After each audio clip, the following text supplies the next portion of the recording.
அனைவருக்கும் வணக்கம். மீண்டும் உங்கள் அனைவரையும் ஏகே பொலிட்டிக்கல் டாக்ஸ் என்ற இந்த சேனல் வாயிலாக சந்திப்பது மிக்க மகிழ்ச்சி. எடுத்தோன்ன முதல்லையே இதை சொல்லணும்னு விருப்பப்படுறேன். என்னென்னாங்க, இந்த சேனலை சப்ஸ்கிரைப் செய்யாதவங்க சப்ஸ்கிரைப் செய்துக்குங்க. இதில் சொல்லுவது தகவல் அல்ல. நீங்கள் தகவல் நாங்கள் சொல்கிறோம், இந்த தகவல் சொல்கிறோம் மட்டும் நினச்சிக்காதீங்க. இன்றைக்கு தமிழ்நாட்டு மக்களுடைய நிலையை பற்றி உங்களுக்கு தெரிந்து கொள்வதற்கு ஒரு மிகப்பெரிய வாய்ப்பு. என்ன நிலைமை நடந்து கொண்டிருக்கிறது என்பதை தெரிந்து கொள்ள ஒரு நல்ல வாய்ப்பு. அந்த வாய்ப்புக்காகத்தான் மெனக்கெட்டு இந்த சேனல் ஆரம்பிக்கப்பட்டிருக்கிறது. அதனால் இந்த சேனலை சப்ஸ்கிரைப் செய்பவர்கள் இந்த தமிழ்நாட்டுடைய நிலையை பற்றி தெரிந்து கொள்ள உறுதியாக உங்களுக்கு இது உதவியாக இருக்கும். நேரடியாக வீடியோக்குள்ளே போயிடுவோம். இப்போ தொடர்ந்து நம்ம என்ன பார்த்துட்டு வரோம்னா, 2021 சட்டமன்ற தேர்தல் நடந்தது இல்லையா, தமிழ்நாட்டுக்கான தேர்தல். அந்த தேர்தலின் போது திமுக கொடுத்த தேர்தல் வாக்குறுதி இருக்குது இல்லையா, அந்த வாக்குறுதியை பற்றியாக அந்த ரிலே, தொடர் ஓட்டம்னு சொல்லப்படுற அந்த ரிலேவை பற்றி பார்த்து கொண்டு வருகிறோம். அப்படி தேர்தல் வாக்குறுதியில் அவர்கள் 26, 27, 28 ஆகிய அந்த சரத்தில் சொல்லப்பட்டிருக்கிறது என்ன அப்படின்னா, அரசுடைய பொதுத்துறை நிறுவனங்கள் பெரும்பான்மையான நிறுவனங்கள் நட்டத்தில் ஓடிக்கொண்டிருக்கிறது. அப்படி நட்டத்தில் ஓடிக்கொண்டிருக்கிற அந்த நிறுவனங்களை சரி செய்து சீர்படுத்தி அதை லாபத்தில் இயக்குவதற்கும் இந்த மக்களுக்கு வேலைவாய்ப்புகளை உருவாக்குவதற்கும் நாங்கள் பாடுபடுவோம் என்று ஒரு பொய்யான வாக்குறுதியை தான் கொடுத்திருக்கிறார்கள். ஒவ்வொரு முறையும் பொய்யான வாக்குறுதி என்று கூறும் பொழுது ஏதோ நாம் பொய் சொல்லுகிறோம் என்று நினைக்கிறார்கள் மக்கள். கிடையாது.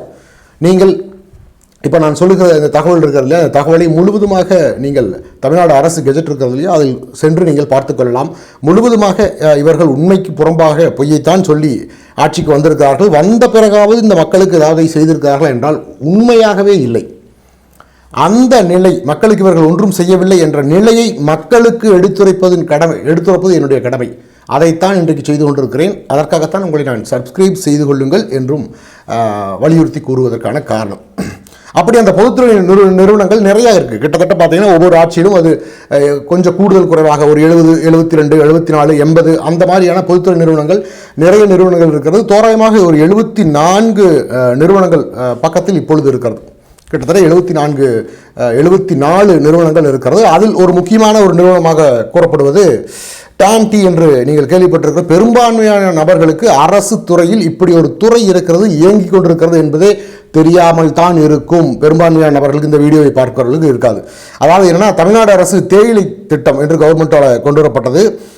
தமிழ்நாடு டீ பிளான்டேஷன் கார்பரேஷன் அப்படிங்கிற நிறுவனம் தொடங்கப்பட்டது. தமிழ்நாடு அரசால் மக்களுக்காக தொடங்கப்பட்டது.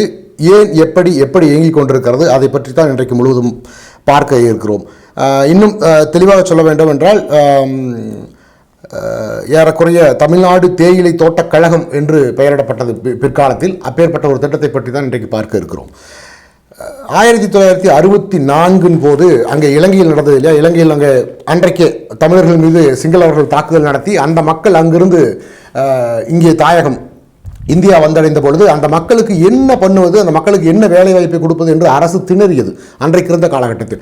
அப்பொழுது அரசுக்கு ஒரு யோசனை தோன்றியது. என்னவென்றால், அங்கிருந்து விரட்டப்பட்ட, அதாவது சிங்கள படையினால், அந்த படையினரால் நம்ம தமிழர்கள் அங்கிருந்து அந்த நாட்டிலிருந்து, இலங்கையிலிருந்து விரட்டப்பட்ட பொழுது அவர்கள் வேலை செய்து கொண்டிருந்தது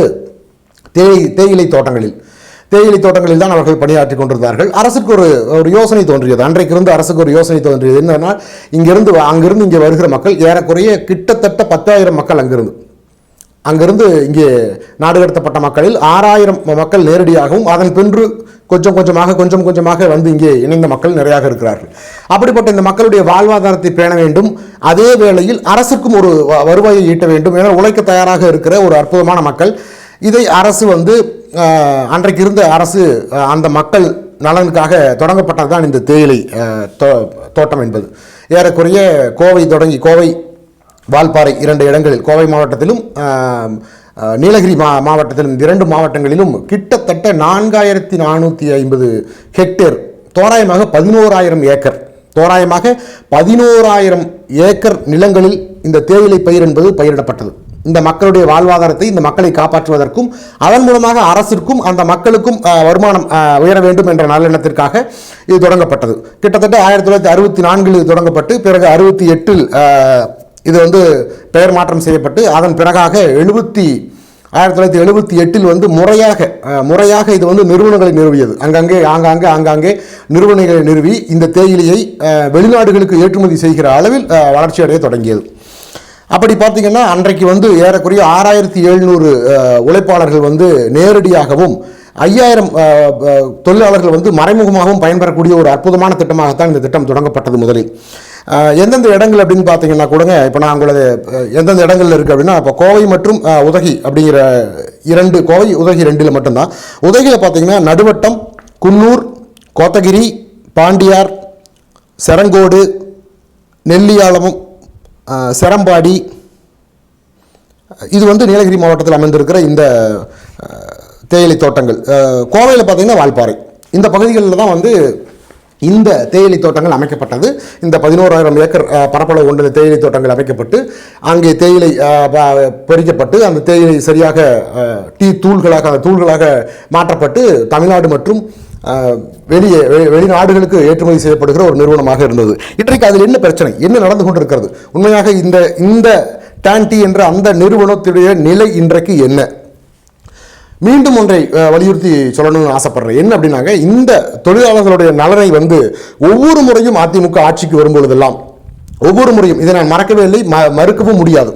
யாராலும், திமுக தொடங்கி மற்ற யாராலும் இதை மறுக்க முடியாது. ஏனென்றால் அனைத்தும் ஆவணங்களாக இருக்கிறது. ஒவ்வொரு முறையும் அதிமுக ஆட்சிக்கு வரும்பொழுது முதல் முதலாக புரட்சித் தலைவர் அவர்கள் ஆட்சிக்கு வந்த பிறகு இதை வந்து ஒரு சரியான ஒரு நிறுவனமாக, இது வந்து வெறும் தேயிலை தோட்டமாக இல்லாமல் இது டீ தூளாக மாற்றுகிற ஒரு நிறுவனம், ஒரு கம்பெனி உருவாக்கப்பட்டு அதன் மூலம் வேலையாட்கள் அமர்த்தப்பட்டு அந்த அங்கே உற்பத்தி செய்யப்படுகிற அந்த தேயிலை இருக்கிறது இல்லையா, அந்த தேயிலையை தரம் பிரிக்கப்பட்டு முறையாக ஒரு ஒரு நிறுவனம், தனியார் நிறுவனம் எப்படி செயல்படுமோ அதுபோல செயல்படுத்தினார் 78. பிறகு 82, 83, 88 வரை தொடர்ந்து ஒவ்வொரு நிறுவனமாக அதிகம் செய்யப்பட்ட, ஏன்னா கிட்டத்தட்ட இப்போ 8 நிறுவனங்கள் இருக்குது. தற்போதைய நிலையில் 8 நிறுவனங்கள் டான் டீ நிறுவனமாக இருக்கிறது. அதன் பிறகாக புரட்சி தலைவி அவர்கள் அம்மா அவர்கள் வந்து ஆட்சிக்கு வந்த பொழுது 1993, 95 இந்த 2 வருடங்களில் வந்து அப்பொழுதுதான் ISO அதற்காக பரிந்துரை செய்யப்பட்டது. நம்ம இந்த இதெல்லாம் வாங்குவோம் தரச்சான்றிதழ், அந்த தரச்சான்றிதழுக்காக அன்றைக்கு முறையாக பதிவு செய்யப்பட்டு ISO சான்றிதழ் 9001 கூட பெற்றது. திமுக ஆட்சி 2006 2011 வரை இருந்த ஆட்சியில் இந்த நிறுவனம் நஷ்டத்தில் இயங்கியது என்று ஆட்குறைப்பு வேலையை செய்தது திமுக அன்றைக்கு. பிறகு 2011 மீண்டும் அனைத்து இந்திய அண்ணா திராவிட முன்னேற்ற கழகம் ஆட்சி அமைத்த பொழுது எங்கே என்ன பிரச்சனை என்று தெரிந்து கொண்டு அதற்கான நிதி 13 கோடி ரூபாய் நிதி ஒதுக்கப்பட்டு இந்த டீ தூளுடைய விலை இருக்கிறது இல்லையா, இந்த விலை நம்ம வெளியே விற்பனை செய்கிற விலையில் அளவை குறைத்தது. மார்க்கெட்டில் ரேட் இருக்கு இல்லைங்களா, மற்ற டீ தூள் விலையை விட இந்த தரம் வாய்ந்த இந்த டீயிலையோட விலை குறைக்கப்பட்டது. அதன் மூலமாக இந்த டான் டீ என்ற நிறுவனத்திற்கு வந்து அதிகமாக விற்பனை அதிகப்படுத்தி அதன் மூலமாக லாபம் ஈட்டப்பட்டது. கிட்டத்தட்ட இந்த டான் டீ என்ற இந்த நிறுவனம் வருடத்திற்கு 1,20,00,000 கிலோ டீ தூளை உற்பத்தி செய்கிறது. இது எவ்வளவு பெரிய அளவு என்று நீங்களே எண்ணி பார்த்துக் கொள்ளுங்கள். இதில் உற்பத்தி செய்யப்படுகிற அந்த கிட்டத்தட்ட 1.25 கோடி கிலோ இருக்கிறது இல்லைங்களா, அதில் 80 விழுக்காடு உயர்தர டீ தூள். கிட்டத்தட்ட அந்த 80 விழுக்காடும் வெளிநாடுகளுக்கு ஏற்றுமதி செய்யக்கூடிய ஒரு அதற்கு வெளிநாடு ஏற்றுமதி செய்து கொண்டிருக்கிற டீ தூள். 20 விழுக்காடு மட்டும்தான் இங்கே புழக்கத்தில் இருக்கு. இங்கே நம்மளுடைய தமிழ்நாடு, கேரளா அல்லது கர்நாடகா போன்ற இடங்களில் புழக்கத்தில் இருக்கிறது. இப்படிப்பட்ட ஒரு நிறுவனத்தை 2021 திமுக ஆட்சி பொறுப்பேற்கிறது. இவ்வளவு சிறப்பு பெற்ற இந்த நிறுவனம் இருக்கிறது இல்லையா, அந்த டான் டீ, தமிழ்நாடு அரசு டீ உற்பத்தியாளர்கள் தொழிலாளர்கள் இருக்காங்க இல்லைங்களா, அவங்க அவ்வளவு மெனக்கெட்டு அவ்வளவு தரம் வாய்ந்த அந்த டீயை வந்து உற்பத்தி செஞ்சுட்டு இருக்கிறாங்க. 2021 திமுக ஆட்சி பொறுப்பேற்கிறது. ஆட்சி பொறுப்பு ஏற்றவுடன் இவங்க திமுக ஆட்சிக்கு வந்தவுடன் அடுத்த ஆண்டு 2022 இது மீண்டும் நட்டத்தை நோக்கி செல்கிறது. லாபம் ஈட்டவில்லை, நஷ்டத்தில் இயங்குகிறது என்கிறார்கள். அதன் பிறகாக ஆட்குறைப்பை செய்கிறார்கள். முதல் 500 நபர்களை வேலை இல்லை என்று நிறுத்துகிறார்கள். பிறகு 1000 என்று தொடர்ந்து வேலை நிறுத்தம் நடந்து கொண்டிருக்கிறது. இந்த திமுக ஆட்சி பொறுப்பேற்றதிலிருந்து இந்த நிறுவனம் பெறப்படுகிறது இல்லையா, ஏன்னா இந்த நிறுவனத்திற்கு என்று தனியாக நம்ம வந்து இந்த நிறுவனம் வந்து வேறு யாரோ ஒரு தோட்டத்தில் இருந்து பறிக்கப்படுகிற அந்த டீ தலைகள் கிடையாது, அந்த இலைகள் கிடையாது. அரசுக்கென்றே ஒதுக்கப்பட்ட அந்த 11,000 ஏக்கர் இருக்கிறது இல்லையா, அதில் பயிரிடப்பட்டிருக்கிற டீ அதுவரை 1964 தொடங்கி எப்பொழுதெல்லாம் திமுக ஆட்சி வருகிறதோ அப்பொழுதெல்லாம் இந்த டீ தலையினுடைய தரம் குறைகிறது. கிட்டத்தட்ட 20 விழுக்காடு இலை வந்து தரமில்லாத இலையாக இவர்கள் தள்ளுபடி செய்கிறார்கள். அதில் அரசு என்னென்ன வேலையெல்லாம் செய்திருக்கிறது என்று வெளிப்படையாக தெரியும். என்னவென்றால் இங்கே பெறப்படுகிற அந்த தரமான இலைகள் இருக்கிறது இல்லையா, அதை வேறு நிறுவனங்களுக்கு விற்றுவிட்டு அந்த நிறுவனங்களில் இருக்கிற தரமில்லாத இலையை இங்கே கொண்டு வந்து நஷ்ட கணக்கு காட்ட ஆரம்பித்து விட்டார்கள். தொடர்ந்து இது நடந்து கொண்டிருக்கிறது. நஷ்டத்தில் இயங்கிக் கொண்டிருக்கிறது இந்த நிறுவனம். அங்கே இருக்கிற மக்கள் பாதிக்கப்படுகிறார்கள். பிறகு நிதி இல்லை, நிதி தட்டுப்பாடு என்று ஒரு நிலை வருகிறது. அப்பொழுது இந்த நிறுவனம் அரசிடம் முறையிடுகிறது, எங்களுக்கு போதிய நிதி இல்லை, இன்றைக்கு மிக சிரமமான ஒரு இக்கட்டான நிலையில் சென்று கொண்டிருக்கிறது. கிட்டத்தட்ட இந்த டான்டி என்ற இந்த நிறுவனத்தை நம்பி நேரடியாக 10-11,000 தொழிலாளர்கள் இருக்கிறார்கள். மறைமுகமாக கிட்டத்தட்ட 7,000 தொழிலாளர்கள், கிட்டத்தட்ட 20,000 தொழிலாளர்கள் வச்சுக்கோங்க. நேரடியாகவும் மறைமுகமாகவும் விற்பனை அதன் மூலமாகவும் சந்தைப்படுத்துதல் மூலமாகவும் 20,000 வேலையாட்கள் பணியாட்கள் இந்த வேலை இழக்கக்கூடிய ஒரு சூழல் இருக்கிறது. அதனால் தயவு கூர்ந்து காப்பாற்றுங்கள் என்று கையேந்துகிறது இந்த நிறுவனம். அரசு இந்த திமுக அரசிடம் கையேந்தி நிற்கிறது. அப்பொழுது இந்த அரசு சொல்லுகிறது என்னவென்றால், அவர்கள் கேட்ட நிதி 1000 கோடி, 2000 கோடி, 5000 கோடி, 1 லட்சம் கோடி அல்ல. முதல் முறையாக அவர்கள் கேட்டது வெறும் 5.9 கோடி. 6 கோடிக்கு 10 லட்சம் ரூபாய் கம்மி. அவ்வளவுதான் அவர்கள் முதல் கட்டமாக நிதியை கேட்டார்கள். அந்த நிதியை கூட இந்த அரசால் கொடுக்க முடியவில்லை, கொடுக்கவில்லை. அந்த மக்கள் கிட்டத்தட்ட நான் சொல்லுகிறேன் இல்லையா, நேரடியாக 11,000 மக்கள் பயன்பெற்றுக் கொண்டிருக்கிற அவ்வளவு மக்கள் பயன்பெற்றுக் கொண்டிருக்கிற அந்த நிறுவனத்திற்கு இவர்கள் கேட்டது முதல் வெறும் 5.9 கோடி. அதன் பிறகாக ஒரு வருடம் கழித்து 2023-24 போது இந்த பட்ஜெட்டிலாவது எங்களுக்கு 29 கோடி ரூபாய் ஒதுக்குங்கள் என்று மன்றாடி கேட்டுக்கொண்டது. அந்த மக்களின் பாலாக மன்றாடி கேட்கப்பட்டது. அதற்கும் இவர்கள் செவிசாய்க்கவில்லை. கிட்டத்தட்ட தற்பொழுது இதை பாதியாக குறைக்கிறோம் என்று 5000 ஏக்கர் நிலங்கள், 5000 ஏக்கர் நிலங்களில் இருக்கிற அந்த டீ இருக்கிறது இல்லையா, அந்த ஒப்பந்தம், ஏன்னால் இது அந்த வனத்துறை இருக்கிறது இல்லையா, வனத்துறையோடு செய்து கொண்ட ஒப்பந்தத்தின் அடிப்படையில் தொழிலாளர் பற்றாக்குறை. எப்படி இவர்கள் சொல்கிற காரணங்களை பாருங்கள். தொழிலாளர் பற்றாக்குறை. அதே போல இந்த நிறுவனம் இப்பொழுது லாபத்தில் இல்லை, நஷ்டத்தில் இயங்குகிறது என்று 5000 ஏக்கர் நிலங்களை மீண்டும் ஒப்பந்தத்தை ஒப்பந்தம் முடிய போகிறது, முடிந்துவிட்டது. மீண்டும் அரசு நினைத்தால் இந்த ஒப்பந்தத்தை புதுப்பித்திருக்க முடியும். மீண்டும் 50 ஆண்டுகளுக்கோ 100 ஆண்டுகளுக்கோ புதுப்பித்திருக்க முடியும். ஏனால் தமிழ்நாட்டு அரசு வனத்துறையில் இருக்கிற இந்த நிலங்கள் தமிழ்நாடு அரசினுடைய வனத்துறை இருக்கிறது இல்லையா, அந்த வனத்துறைக்கு உட்பட்ட நிலங்கள், வேறு மாநில நிலங்கள் அல்ல. அரசு நினைத்திருந்தால் இதை செய்திருக்க முடியும். ஆனால் இந்த அரசுக்கு செய்வதற்கு மனமில்லை. இந்த மக்களுக்கு இவ்வளவு மக்கள் துன்பப்படுகிறார்களே, எப்படியாவது இந்த மக்களுடைய துயரை துடைக்க வேண்டும் என்று இவர்களுக்கு கொஞ்சம் கூட எண்ணம் கிடையாது. உடனடியாக இந்த அரசு என்ன செய்கிறது, பாதியாக குறைக்கிறோம் என்று 5000 ஏக்கர் நிலங்களை மீண்டும் வனத்துறைக்கு ஒப்படைத்து விட்டது இந்த அரசு. அங்கே இருந்த மக்களுடைய நிலை எண்ணி பார்க்க முடியுங்களா? 1964 தொடங்கி இன்றைக்கு வரைக்கும் இவர்கள் சொல்லுகிறது என்ன, மக்கள் வரவில்லை, வேலைக்கு ஆட்கள் போதிய ஆட்கள் வருவதில்லை, அதனால் இந்த நிறுவனம் நஷ்டத்தில் இயங்குகிறது என்கிறார்கள்.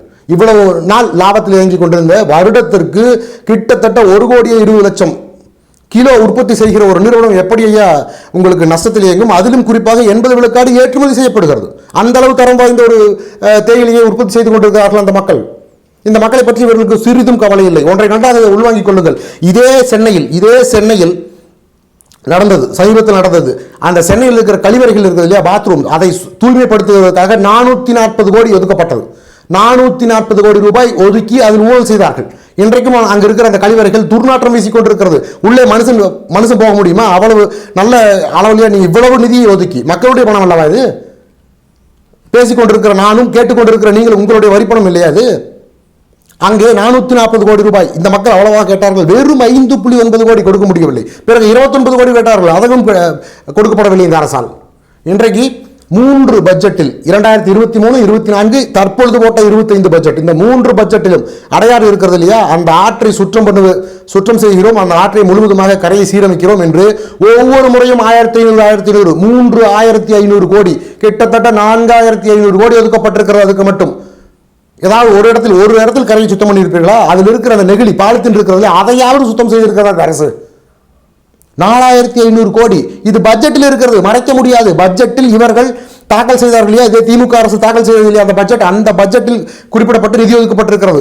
ஒவ்வொரு முறையும் 1500 கோடி, தொடர்ந்து 3 வருடங்கள். இந்த மக்கள் அவ்வளவா கேட்டார்கள்?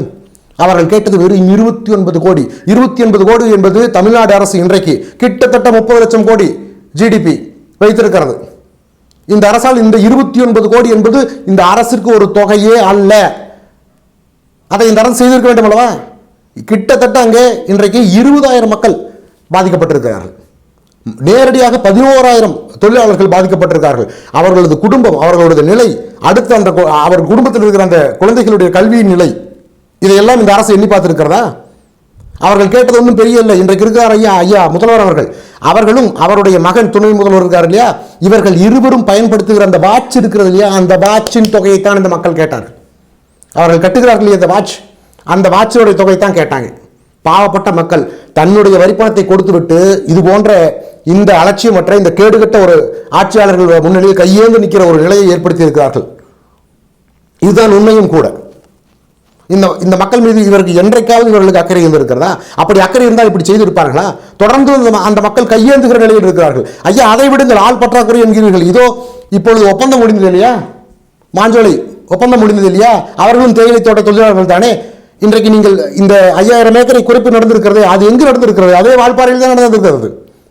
அந்த மாஞ்சோலை அந்த தேயிலை தோட்டம் இருக்கிறது, அதற்கும் இந்த டான்டி என்று சொல்லப்படுகிற இந்த தமிழ்நாடு தோட்டத்திற்கும் பெரிய தூரம் இல்லை, இரண்டும் மிக மிக அருகில் இருக்கிறது. ஏன் அந்த தொழிலாளர்களை வைத்து அங்கே வேலை நடத்திருக்கலாம் இல்லையா? அதற்கு கூட உங்களுக்கு மனம் வரவில்லையா? அந்த மக்கள் மாண்டு போக வேண்டுமா? இவர்கள் தான் இலங்கை தமிழர்கள் நலனை பற்றி பேசிக் கொண்டிருக்கிறார்கள், மக்கள் நலனை பற்றி பேசிக் கொண்டிருக்கிறார்கள். 95 விழுக்காடு 97 விழுக்காடு நாங்கள் கொடுத்த வாக்குறுதி நிறைவேற்றி விட்டோம் என்று பேசிக் கொண்டிருக்கிறார்கள். இதை பார்த்துக் கொண்டிருக்கிற மக்கள் ஒவ்வொருவருக்கும் நான் சொல்ல கடமைப்பட்டிருக்கிறேன். ஏதோ நான் வெறும் உட்கார்ந்துட்டு நோட்ஸ் எடுப்பதற்காக, உங்களுக்கு பாடம் எடுப்பதற்காக அல்ல இந்த காணொளி.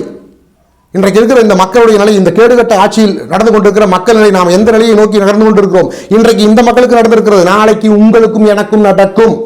தொடர்ந்து இவர்கள் ஆட்சி நடந்தால் இது உறுதியாக நடக்கும். இதில் எந்த மாற்று கருத்தும் கிடையாது. இதை ஒவ்வொரு தமிழர்களும் தெரிந்து கொள்ள வேண்டும். தமிழ்நாட்டில் இருக்கிற ஒவ்வொரு மக்களும் தெரிந்து கொள்ள வேண்டும். இந்த டான்டி என்ற ஒரு நிறுவனம் இருக்கிறது என்றால் முழுவதுமாக இந்த தமிழர்களுக்கு தெரியுமா?